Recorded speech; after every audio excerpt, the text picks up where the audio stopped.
Something big is happening in Africa, but no one's talking about it. On the surface, it's just ports and roads, a few ships, some construction sites, but look a little closer and you'll see something far more serious taking shape. Across the African continent, China is quietly building more than just infrastructure. It's laying the groundwork for military power. From the eastern shores of Djibouti to the Atlantic coast of equatorial Guinea, from the warm waters of Tanzania to the deep ports of Angola, bases are going up, partnerships are strengthening, and flags are being planted. So why is China doing all this? What's the real reason behind building these bases? Are they just for protecting trade, or is there something bigger going on? In the next few minutes that will break it all down, step by step, and show you how China's quiet but strategic moves across Africa aren't just about the continent itself. They could reshape trade routes, military power, and even the way the world is divided in the coming years. What's happening in Africa today could decide who controls the world's oceans tomorrow and who leads the world in the next century. Once again, I'd like to remind you all to please subscribe to this channel. Your subscription helps our videos reach more people and motivates us to keep on creating content that you will love.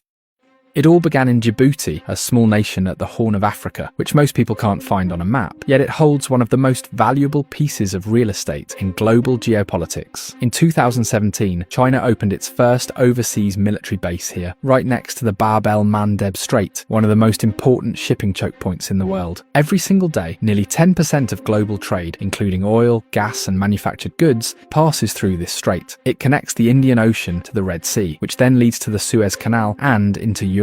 So whoever controls this strait holds a serious advantage in global trade and military logistics. China's base in Djibouti is no small outpost. It's massive. Satellite images show hardened bunkers, underground facilities, a deep water port capable of docking aircraft carriers, and even a large military pier. Chinese Marines are stationed there, and it's fully operational. And what's more concerning is that this base is just minutes away from American, French, and Japanese military installations. So Chinese, American, French, and Japanese troops are all operating side by side, separated by just a few kilometers. This has made Djibouti a place of silent tension, a kind of mini Cold War on the African coast, where everyone is watching everyone else. But Djibouti was just the beginning. China's attention is also turning thousands of kilometers west, across the African continent to equatorial Guinea, a small but strategically placed nation on the Atlantic coast, where the next big move in China's military expansion may be happening. Just as Djibouti gave China a grip on the Indian Ocean, equatorial Guinea could give it a historic entry into the Atlantic, with the port city of Bata emerging as the next likely site for a Chinese military base. While it might look like just another shipping hub, there's growing evidence that China is planning to transform it into a fully functional military base. But why does this matter? So basically, until now, China's naval presence has been mostly limited to the Pacific and Indian Oceans, near its own borders. But if China establishes a naval base in Bata, it would suddenly have direct access to the Atlantic Ocean, a region that has long been considered a secure and stable domain for the United States and its allies. This move would give China a launch pad into the Western Hemisphere, allowing its navy to patrol and project power across West Africa and even reach toward the coasts of South America and the southeastern United States, places where, until now, only the US and its allies had naval control. And it's not just theory. According to leaked intelligence and US defense assessments, the Chinese military could use this base to resupply, refuel, and even perform maintenance on its warships in the Atlantic. That's a major development, because until now, China's navy has had to rely heavily on distant bases or long-range logistics to operate outside Asia. The United States is deeply concerned about this. Officials have called this a potential national security threat. But why? It's because it would be the first time a rival superpower sets up a military base in a region where the US has maintained dominance since World War II. Imagine this. Just a few years ago, China had 0 military facilities outside its own region. Today, it's building a global footprint, and Equatorial Guinea could become the crown jewel of its Atlantic presence. If this base becomes operational, China wouldn't just be challenging the US in Asia, it would be right at its doorstep in the Atlantic. That's not just strategy, it's a bold geopolitical message. In simple terms, this could completely reshape naval dynamics and balance of power in the Atlantic Ocean, a region the US has always considered its safe backyard. And China's Atlantic ambition doesn't stop at Equatorial Guinea. Just up the Africa's western coast lies Gabon, another resource-rich nation where China isn't building a base outright. right, but it's doing something far more subtle. Not every military footprint begins with flags and soldiers. Sometimes it begins with handshakes, trade deals, and quiet military agreements, and that's exactly what's now unfolding in Gabon. China upgraded its relationship with Gabon in April 2023 to what it officially calls a comprehensive strategic cooperative partnership. This might sound like standard diplomatic language, but in China's playbook, this is serious. It signals long-term cooperation, increased economic investment, and most importantly, military engagement behind closed doors. While Gabon hasn't confirmed any Chinese military base yet, analysts believe this partnership could easily evolve into security arrangements or basing agreements in the future. This is part of a broader Chinese strategy, which is to enter through economics and then expand influence quietly. And if Gabon hints at future potential, Angola, just to the south, shows us what that future might already look like. Angola is rich in oil, minerals, and strategic positioning. China became Angola's largest trading partner in 2007 and has remained at the top ever since. It has invested billions into Angola's oil industry, construction projects, and port infrastructure. It has become the country's top trading partner, top creditor,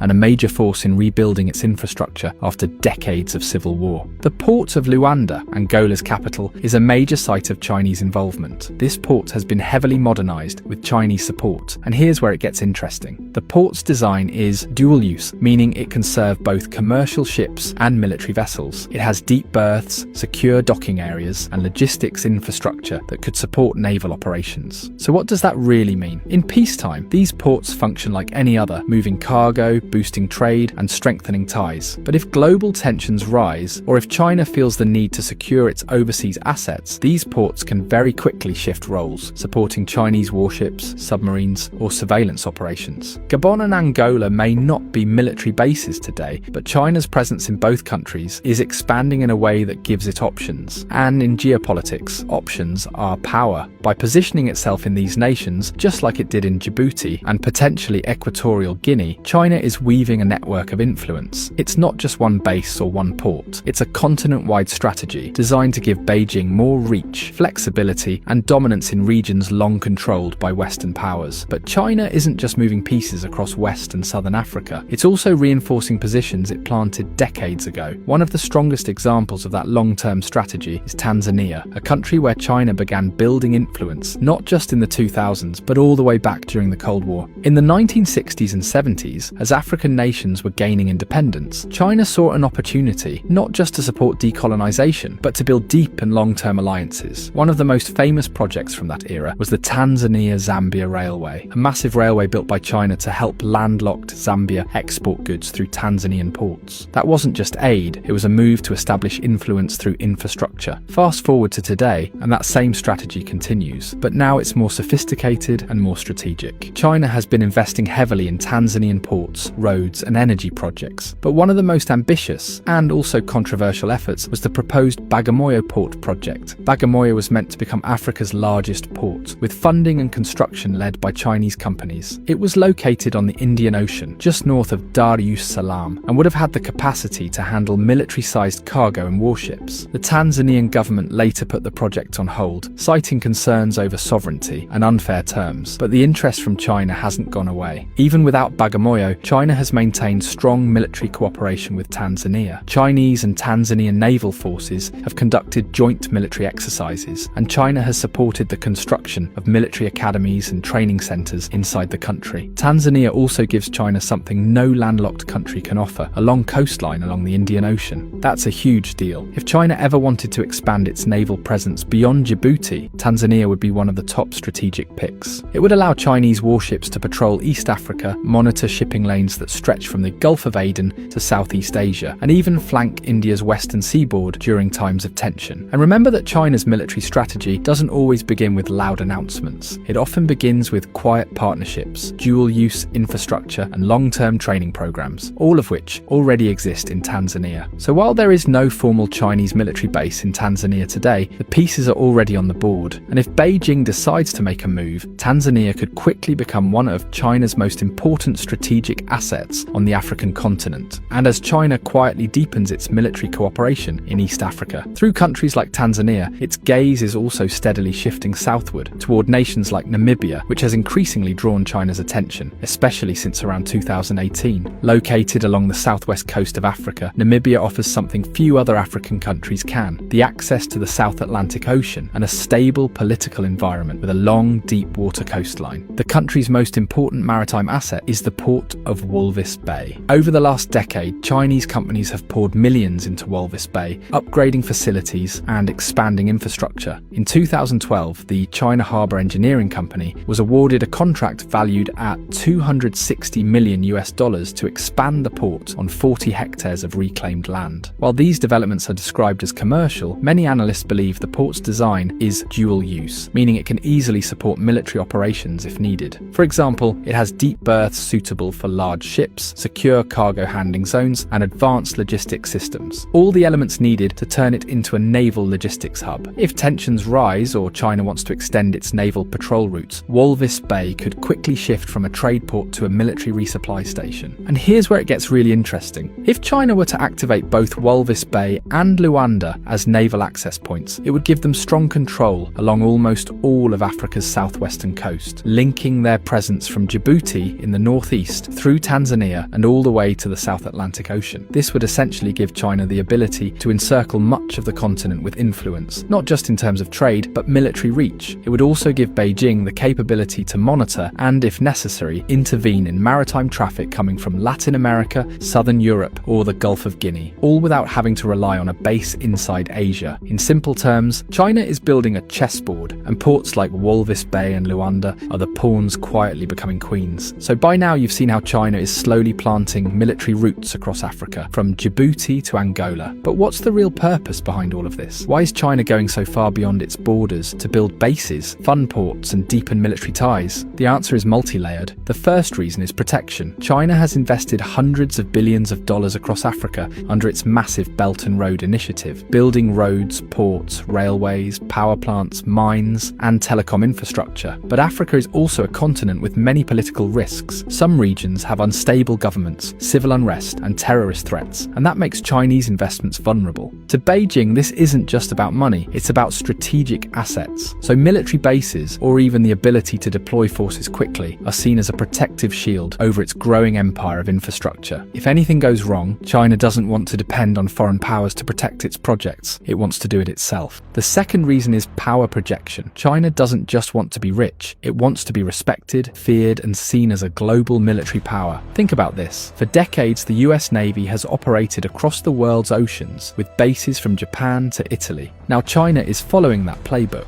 By setting up bases on both the east and western coasts of Africa, China gains military access to two major oceans, the Indian Ocean and the Atlantic Ocean. This would allow Chinese warships and submarines to patrol critical sea lanes, respond to crises, and show up wherever Beijing wants to signal strength, from the Persian Gulf to the coasts of South America. It's not just regional dominance anymore, it's about global reach. And finally, there's the issue of competition. The US already has several military bases in Africa, like Camp Lemonnier in Djibouti. So does France and even Japan. These countries use their bases for everything from anti-terrorism operations to controlling maritime trade routes. So China is asking itself, why should we be left out? Why should the West have all the influence in Africa? By building its own bases and alliances, China is making it clear it's not playing by someone else's rules anymore. It doesn't just want a seat at the global table, it wants to build its own table with its own network of influence. So what we're witnessing is not just about Africa, it's about the rebalancing of global military power. For centuries, Europe and the United States have dominated Africa militarily, politically, and economically. But China is changing the map, slowly, methodically, and often without firing a single shot. With every port it builds and every alliance it signs, China is laying down the pieces of a new global order, one where power doesn't just sit in Washington or Brussels, but also in Beijing. Africa isn't just a continent of resources, it's becoming the battleground of influence between old powers and rising ones. I have also recently made a video on why the West was wrong about Russia. You can watch it by clicking on the cards appearing on your screen right now. Do push the subscribe button if you like this video.